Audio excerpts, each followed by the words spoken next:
अस्सलाम वालेकुम viewers, welcome to my YouTube channel. अगर आप बर्ड्स लवर हैं तो आपको दिन में एक से दो दफ़ा अपने बर्ड्स को प्रॉपर वॉच करना चाहिए, आया कि वो तंदुरुस्त है या बीमार है। आज मैं एक नई वीडियो के साथ आया हूँ। मैं आपको बताऊँगा कि परिंदे जो हैं उनमें सोखड़े की बीमारी क्यों आती है, इनकी क्या वजूहात है। हमारे पास जितने भी सबसे ज़्यादा जो बर्ड एक्सपायर होते हैं, होता क्या है कि उनको पता चलता है अचानक सोकड़ा हो गया और उसके बाद वो एक्सपायर हो गया। इसकी मल्टीपल रीज़न्स होती हैं, तो वो मैं डिस्कस करता हूँ। सबसे पहले जी मैं बात करता हूँ स्ट्रेस की।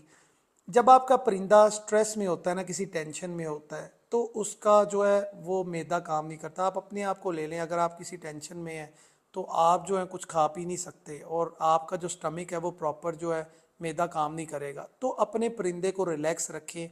अपने परिंदे को रिलैक्स रखने का तरीका ये है कि उसका जो केज है वो आपने ऐसी जगह पे रखना है जहाँ पे प्रॉपर रोशनी आती हो। ज़रूरी नहीं सनलाइट ही आए, आप ट्यूब लाइट्स वगैरह लगा के तो काम चला सकते हैं, वो बेहतरीन है।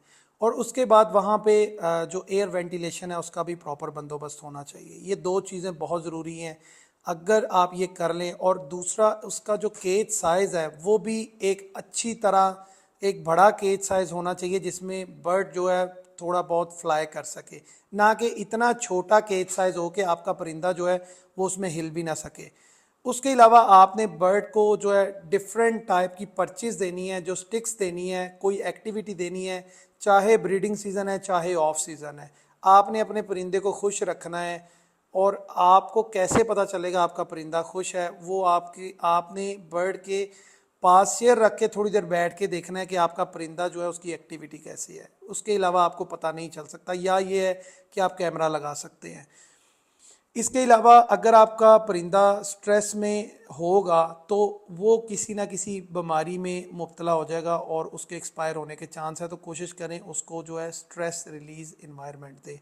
उसके बाद मैं बात करता हूँ जी न्यूट्रिशन पे। अगर आपके बर्ड की प्रॉपर उसको न्यूट्रिशन नहीं मिल रही, मतलब प्रॉपर डाइट नहीं मिल रही, तो फिर भी उसको सोकड़ा होने के चांसेस हैं, उसको और भी डिफरेंट बीमारी आने के चांसेस हैं। जैसे फॉर एग्जांपल मैं अपनी प्रीवियस वीडियोस बना चुका हूँ फ्रूट्स और वेजिटेबल्स पे। अपने बर्ड्स को प्रॉपर फ्रूट्स और वेजिटेबल्स डालें। जो सीज़न की फ्रूट्स, जो सीज़न की वेजिटेबल्स हैं, वो अपने बर्ड्स को रेगुलरली बेसिस पे डालें, जो कि बर्ड्स के लिए बहुत ज़रूरी हैं। अगर आप इनको प्रॉपर बैलेंस डाइट नहीं देंगे तो ये इनकी इम्यूनिटी जो है वो वीक होगी और ये किसी ना किसी बीमारी में मुब्तला हो जाएंगे और फिर अचानक जो आपके बर्ड्स हैं वो एक्सपायर होना शुरू हो जाएंगे। आपने अपने बर्ड्स को जो है ना वो बैलेंस डाइट देनी है, मतलब हर चीज़ देनी है, वैरायटी ऑफ फूड देना है। ये नहीं है कि एक ही तरह का फूड जो है वो आपका डेली जो है ना महीनों तक चल रहा है। तो वो तो इंसान भी खाए ना तो एक चीज़ से बोर हो जाता है। तो परिंदे को भी आप थोड़ा कोशिश करें कि चीज़ें चेंज कर कर के दें, तो आपका जो परिंदा है वो खुशी से खाएगा और उसकी जो सेहत है वो अच्छी रहेगी। कुछ लोग हैं वो अपने बर्ड्स की जो डाइट है वो ब्रीडिंग सीज़न में बहुत अच्छी रखते हैं और ऑफ सीज़न में सिर्फ उनको दाना डाल दिया या बस थोड़ा बहुत कुछ डाल दिया। तो ऐसे आपके बर्ड जो है वो ऑफ सीज़न में एक्सपायर होना शुरू हो जाते हैं। क्योंकि देखें, आप इतनी न्यूट्रिशन वाली जो डाइट है उनको ब्रीडिंग सीज़न में दे रहे थे, उसके बाद आपने एकदम रोक दी। और परिंदा जो है चूँकि गर्मियों में मोल्ट भी करता है तो उसमें भी उनकी एनर्जी वेस्ट होती है, तो उनको गर्मियों में भी न्यूट्रिशन चाहिए। इसके अलावा उनको कैल्शियम भी चाहिए होता है, क्योंकि जो मोल्टिंग एक प्रोसीजर होता है जिसमें परिंदे के सारे पर उतरते हैं, उसमें भी उनको जो है एक खासी न्यूट्रिशन चाहिए होती है जो कि हम उनको नहीं देते, जिसकी वजह से परिंदे जो हैं वो वीक होना शुरू हो जाते हैं और वो एक्सपायर होना शुरू हो जाते हैं। तो आपने ख़ास ख्याल रखना है, कोशिश करनी है कि थ्रू आउट सीज़न आपने बर्ड्स को जो है वो एक अच्छी डाइट देनी है, बैलेंस डाइट देनी है, ताकि आपके परिंदे जो हैं वो सेहतमंद रहें। ना कि सिर्फ ब्रीडिंग सीज़न में अच्छी डाइट देनी है और ऑफ सीज़न में इनका बिल्कुल भी ख्याल नहीं करना। और ऑफ सीज़न में अगर आपका दिल नहीं करता इतने ज़्यादा केजेस में अलग अलग खाना डालने का, तो आप कोशिश करें जिस तरह मैंने किया हुआ है कि आप एक बड़ा केज बनाएं और सारे बर्ड्स को इकट्ठा छोड़ दें, उनके रिंग नंबर नोट कर लें और उनको इकट्ठा छोड़ दें, एक ही जगह पे खाना डाल दें। वो आपके लिए इजी भी है और बर्ड्स भी इंजॉय कर लेते हैं, उनका इन्वायरमेंट भी चेंज हो जाता है और बर्ड जो है वो एक स्ट्रेस लेस इन्वायरमेंट में आ जाते हैं, जिससे आपका जो परिंदा है वो मोल्ट भी अच्छा कर लेता है और उनका इन्वायरमेंट भी चेंज हो जाता है। बाज़ औक़ात होता है आप अपने परिंदे को सारा कुछ दे रहे हैं, अच्छी डाइट दे रहे हैं, फ्रूट्स दे रहे हैं, वेजिटेबल्स दे रहे हैं, वाइटामिन्स दे रहे हैं, कैल्शियम दे रहे हैं, लेकिन फिर भी परिंदे जो है ना वो उनकी जो कोई एक्टिविटी बहुत अच्छी नहीं है, परिंदे सारा दिन इकट्ठे होकर बैठे रहते हैं। उसकी एक और वजह ये है कि आपके परिंदे की डिवर्मिंग आपने करवा ली है। अब डिवर्मिंग क्या होती है? डिवर्मिंग होती है बर्ड्स के पेट में कीड़े बन जाते हैं, जिसकी तकरीबन 1-6 महीने के बाद इनकी डिवर्मिंग करवानी ज़रूरी होती है। ये मेडिसन जो होती है ये एक लाइट पॉइजन होता है, एक हल्का सा जहर होता है जो परिंदों के लिए नुकसानदेह नहीं होता, लेकिन जब आप ये मेडिसन इनको देते हैं तो इनकी इंटेस्टाइन्स जो अंतड़ियाँ होती हैं वो कीड़ों से क्लियर हो जाती हैं, जिससे परिंदे को खुराक लगना शुरू हो जाती है। तो ये डिवर्मिंग करवाना बहुत ज़रूरी है। इसका बेहतरीन तरीका वो मैं आपको बता दूँ डिवर्मिंग का, वो ये है कि आपने अपने बर्ड्स को जब ब्रीडिंग सीज़न से फ्री करना है तो उसके बाद जब फ्लाइट केज में छोड़ना है या आपने सेम केज में रखना है, तो जब फ्री कर लेना है तो तब इनकी आपने डिवर्मिंग करवा देनी है। तो उसके 6 महीने बाद जब फिर ब्रीडिंग सीजन स्टार्ट होने लगेगा तो तब आपने करवा देनी है। अच्छा, दो चीज़ें हैं डिवर्मिंग में, आपने दो चीज़ों का बहुत ख़ास ख्याल रखना है। डिवर्मिंग 6 महीने से पहले नहीं करवानी। नंबर 2, आपने बहुत ज़्यादा गर्मी में डिवर्मिंग नहीं करवानी, क्योंकि ये बर्ड के लिए डेंजरस है। ये ना हो कि मैंने यहाँ पे डिवर्मिंग का बताया और यहाँ पे जो ब्रीडर्स हैं वो हर महीने डिवर्मिंग करवाएं कि इनका जो पेट है वो साफ़ हो जाए। बर्ड इससे एक्सपायर भी हो सकता है, अगर आप महीने बाद भी करवाएंगे तो बर्ड के एक्सपायर होने के चांसेस हैं। और सबसे अच्छी जो मेडिसन है डिवर्मिंग की, वो विटा फार्म की एक नई प्रोडक्ट आई है, मॉक्सीविट। पहले इनकी वर्म आउट जेल थी, लेकिन अब मॉक्सीविट आई है, वो बहुत अच्छी प्रोडक्ट है। इतने भी किस्म के इनके पेट में कीड़े होते हैं उसको ख़त्म कर देती है।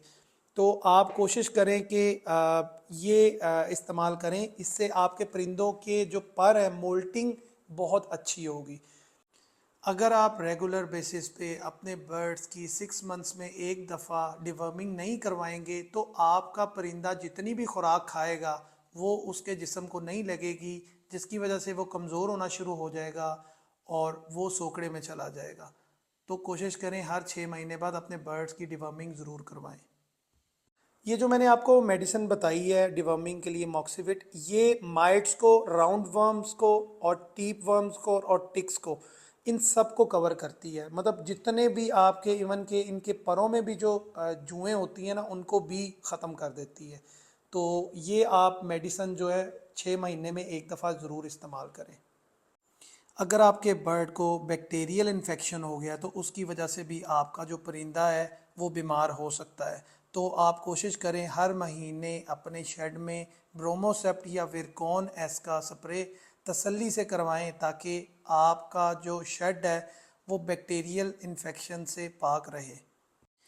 बर्ड्स कीपिंग में सबसे जो डेंजरस, सबसे जानलेवा जो बीमारी है वो सोकड़ा ही है, और सोकड़ा सबसे ज़्यादा जो आता है वो आता है फंगल इन्फेक्शन से। अब ये फंगल इन्फेक्शन क्या है मैं इसका बताता हूँ, और इसकी वजह से मैंने अपने शेड में बहुत नुकसान किया हुआ है।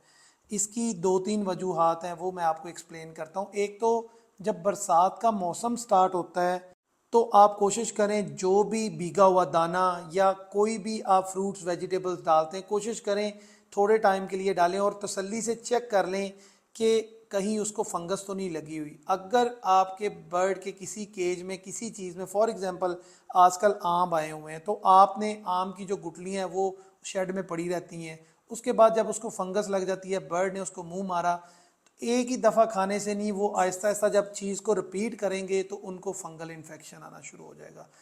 तो आप कोशिश करें बरसात में, स्पेशली इनका जो दाना होता है वो ड्राई होता है, जब उस पर थोड़ा सा पानी भी पड़ जाता है तो फंगल इन्फेक्शन आ जाता है। तो उसको भी कोशिश करें, चेक करें डेली बेसिस पे। और जितना आप इनको सॉफ्ट फूड डालते हैं थोड़ी देर बाद उसको वहाँ से रिमूव कर लें, ताकि जो है बर्ड्स को इन फंगल इन्फेक्शन से बचाया जा सके। और ये फंगल इन्फेक्शन इतना डेंजरस है, लास्ट ईयर मैंने अपने बर्ड्स को दाने के अंदर कुछ पैलेट्स डालना शुरू किए, जो कि बर्ड्स ने कुछ छोड़ दिए, उसके बाद उनके ऊपर बारिश का पानी पड़ा, या कहीं और से पानी पड़ा, क्योंकि बर्ड जो अब दाना खाता है तो पानी के अंदर भी मुंह मारता है। नमी का जो तनासब होता है, नमी होती है, वो इन्वायरमेंट में बरसात में बहुत ज़्यादा होती है, जिसकी वजह से ये जो फंगल ग्रोथ है वो बहुत फास्ट हो जाती है, तो आपके परिंदे को फंगल इन्फेक्शन होने का ख़तरा होता है। तो इससे बचने के लिए सबसे बेहतरीन तरीका है, एक तो आप इनको साफ़ सुथरा रखें, कोशिश करें कोई ऐसी सॉफ्ट फूड ना आपके बर्ड के केज में पड़ा हो कि वो जो है बर्ड खाए और उसको फंगल इन्फेक्शन हो जाए। फंगल इन्फेक्शन से सोकड़ा ही होता है, जिससे बर्ड बहुत मुश्किल से बचता है। और सेकंड, आप अपने परिंदे को हर हफ्ते जो है, सिर्फ बरसात के मौसम में, आपने ऑफ सीज़न में ये सिर्फ बरसात के सीज़न में 5 ml 1 लीटर में आपने सेब का सिरका इनको डालना है, जिससे फंगल इन्फेक्शन से बचा जा सकता है। मैं उम्मीद करता हूँ आपको मेरी ये वीडियो पसंद आई होगी। ये अगर आप इन तमाम चीज़ों पे अमल कर लेंगे तो यकीन माने कि आपके बहुत से कीमती बर्ड्स बच जाएंगे, और उसकी जो दुआओं का क्रेडिट है वो मुझे जाएगा। तो आप इसको ज़रूर फॉलो करें। मैं उम्मीद करता हूँ कि आपको मेरी वीडियो पसंद आई होगी। नेक्स्ट वीकेंड मिलते हैं एक नए टॉपिक के साथ, तब तक के लिए इजाज़त दें। अल्लाह हाफिज़।